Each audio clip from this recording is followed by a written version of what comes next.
When I first got into console shooters, being the better player came down to two variables. Do you aim good, and do you run good? Good aim meant not just hitting your shots, but having the reaction time to line them up quickly. I am about to peak as a gamer. Oh my god! Good movement meant you knew the map layout and how to use it to your advantage.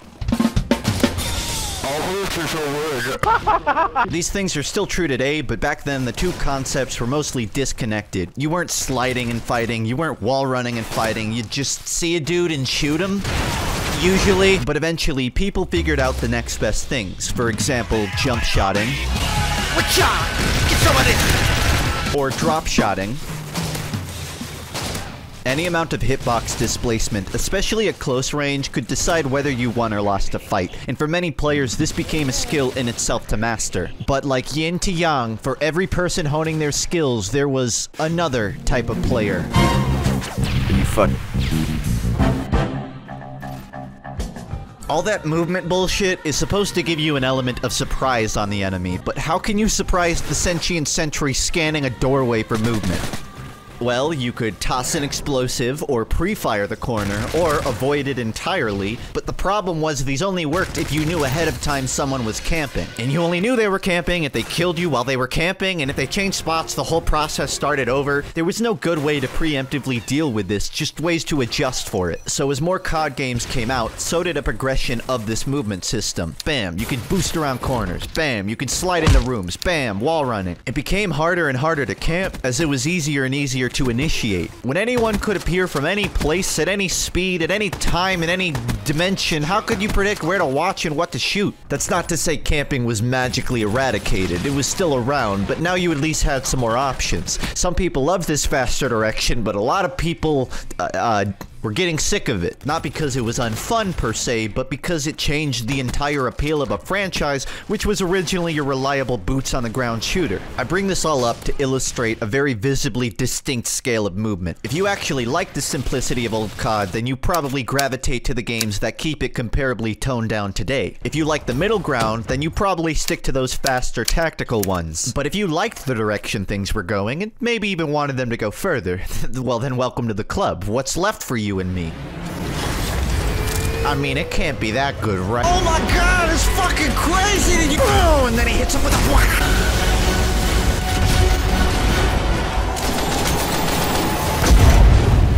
I gotta play this right now. When did it come out? When a game is so brutal that good titans run around swatting players like houseflies, it's understandable that when you first play, you might feel like, bro, you gotta go out there, they're killing everybody. No, I'm not going out. They're gonna kill me. You gotta. But overcoming this fear is important to getting the real Titanfall experience. Oh, I just got the name, that's funny. Learning how to speed through buildings without bonking your head in the process is what separates an adult from a child. It's basically a rite of passage in this game. Movement is everything, and I mean every, okay, aiming is important too, but you have to master both to get anywhere. I could sit here and explain movement mechanics to you like a sex ed teacher all day, but that sounds pretty boring, so just watch this.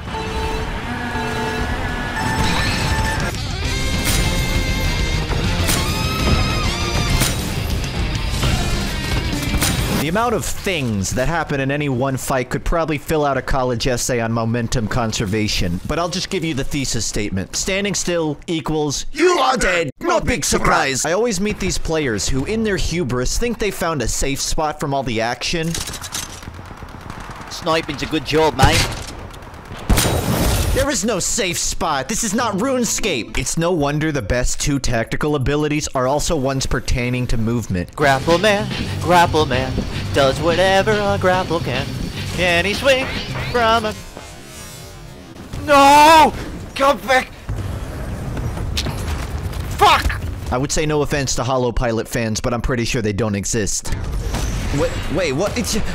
Oh, I stand corrected. People speculate the reasons this game died like it's a murder mystery political cover-up and Weezer album rolled up into one. Everyone has a good idea of why it happened, but they can't help but wonder, what if things had gone differently? The fact that many of you, myself included, didn't know anything of this before Apex Legends is frankly kind of unforgivable. That's not to say Apex doesn't have some of its own intense firefights. I put a good 100 hours in on Pathfinder and Octane combined. But half of the match is preparing and looting and hiding, waiting for stuff to happen. You don't wait in Titanfall. The whole match is a non-stop fight with way more peaks than there are valleys. This is by far the most top-shelf, finely tuned movement game I played in a very long time. Here's the good news. Recently it dropped on Steam and people are realizing how much this game bangs, so you really have no excuse to not own it anymore. You might be wondering what the best Titan actually is. Well, these guys are all irrelevant and this guy is just a jackass. Ronan fucks shit up with style. What was your plan? No, really, I want you to say in chat what your plan was there. A bad player will lose this thing immediately, so if you see one alive for more than 20 seconds, run the fuck away and pray they don't find you. Monarch is like a tiger waiting to pounce. It stalks its prey until the very second it goes doomed, and then... Northstar is a sniper who can fly. What the fuck? But the truth is, all of these Titans are actually lame as fuck! If you want a real gamer's Goliath, oh buddy, I'll tell you where to find it. I don't think these Ronins ready for what I'm about to say. They don't know that I'm the leader of the Legion gang. You've never fought a Titan like me. Scorchers can't take the heat when I power shot. I'm watching Gundam on the second screen while I gun him down because of mode switch. What's the point of playing in a way to make the game slow? Is it by the first or by the better for the game though? And that's true, but what you don't know, I've got 140 bullets in each move, faster than a G-boost, blast like a moon boots, has same need for speed when the matches and badges kill. I don't feel like writing anymore for this, so I'm done.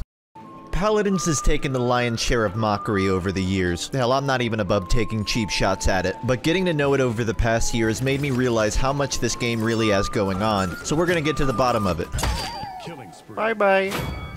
The cards you put on before every match fundamentally change how you prioritize abilities, so building these card sets is a really personal decision process. Is a Naruto slow? Throw in a Summit card, now she can wall jump. You like Zin's counter more than Inferno Blade? Bam. Ahoy matey! Nope, I send it back. Okay, just kidding. Nope, I send it back again. Hey, you wanna play T-ball? Nope, I send it. You aren't stuck playing these characters in any one specific way, which is great for longevity. Hey, you! Yes, you! Start taking notes, this'll be on the test. Two players that pick up Amani could end up using her kit in entirely different ways. One that's all about active cooldown management, or one that's— Look, I'm surfing.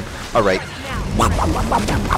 While one maeve player might be extremely cautious and selective about when they choose to attack, another one— Doesn't matter who is wrong and who is I love this fire, fuck!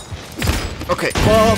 Another great thing, if you're getting too jacked up by stun mechanics, you can buy protection from that mid-match. If the enemy has 2 shield tanks, buy shield break. If your rollout is slow, buy it. If your feet are slow, buy it. If Titanfall 2 is on sale, buy it. Also, if it's not on sale, buy it. Adaptable is a good word for Paladins. You don't just learn the game, you kind of shape it yourself too. If you can look past all of the engine jank and the juvenile art style, and the many cat girls, you'll find a fun, rewarding experience and a surprisingly competent approach to many.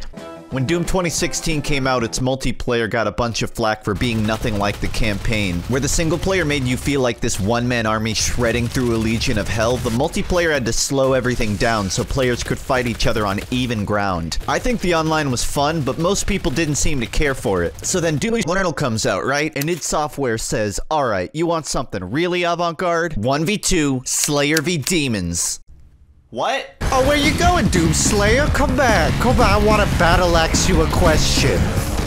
Slayer. Got him. I'm gonna speed run this dude. I'm gonna kill him in 3 seconds tops. Second thought, social distancing. Doom guys, 6 feet.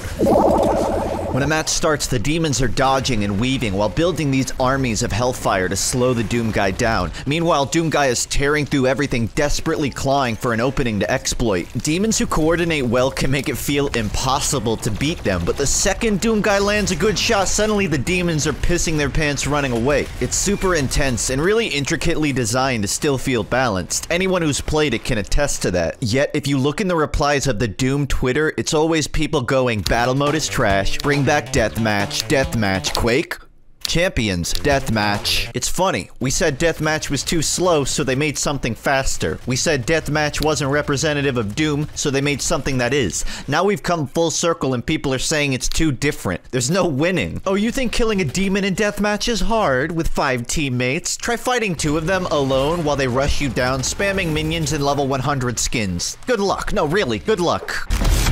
I haven't even damaged. So basically, I'm fucked.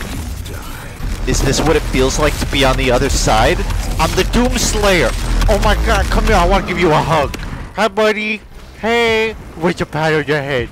Who's your good boy? All I'm saying is, give this an honest chance before you talk shit. Learn to use grenades, learn to flame belch. If you're not using everything at your disposal, you're gonna get shit stomped and it's not gonna be fun. But if you do, you just might like it. And if you still feel like talking shit, then 1v2 me, bro. Get good. Quake, cham. Just kidding, I don't care. What complicates calling Valorant a movement shooter is the fact that depending on what agent you play, your average fight will either look like this.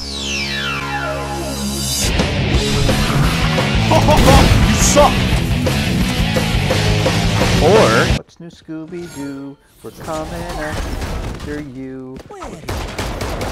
Gonna.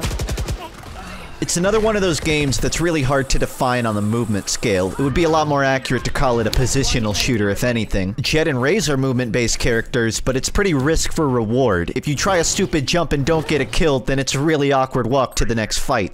Woo! Oh shit! Oh shit! If you try a stupid jump and get killed in the process, then great job, dipshit, you've made it 3 times harder for everyone else. If you try a stupid jump and it works... Big money place?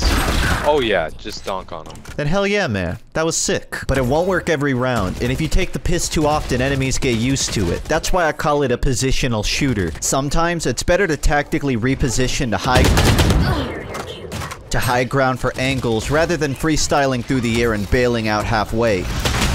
Wow, it's even more like Overwatch than I thought. If you can get used to this constantly shifting tempo, then it's a very fun game to learn. But between the root kit and the triple-digit weapon skins, I wouldn't blame you for taking a pass. Hey, what did I say? Let's move on. Fun fact about this video, I've rewritten its script 6 times because movement shooters keep coming out and then dying 2 weeks later. It's like Halo, but with portals. Dead. It's dead. It's like Quake, but with goats. And they're so dedicated to this gimmick that even Steam charts has been playing dead. Disintegration was good enough I made a video, but I can't even call it dead because it never had a pulse to begin with. But the newest kid on the block, Hyperscape, has me in quite the bind. On one hand, movement is so prevalent that at any given moment you can go virtually anywhere on the screen in 5 seconds tops. On the other hand, Ubisoft Battle Royale. Not words that incite confidence. 1 minute you're playing Super Monkey Ball, the next it's Quake Live. 1 minute you're chasing rabbits with a minigun, the next you're... I'm not even sure how to describe what's happening. On a surface level, this game is pretty nuts. Looting is fast, camping doesn't work. They trimmed down most of that BR filler. Chasing hurt enemies becomes this game of who can outmaneuver who, and the better player always tends to come out on top. Oh no. It's hardly without its flaws, but I'd be lying if I said I don't like the potential here. If anything, it's pretty reassuring that fast FPS games are making their way into the mainstream market again. Few game genres carry the same tempo of involvement as this one does, and that's why I think we should buy Titanfall 2. Just do it. Demonetized again, so I'm singing all my outros now instead. Thanks Szendőfi and Theo, you're the best. Like Struggle, Bingus, and the rest. Thank you.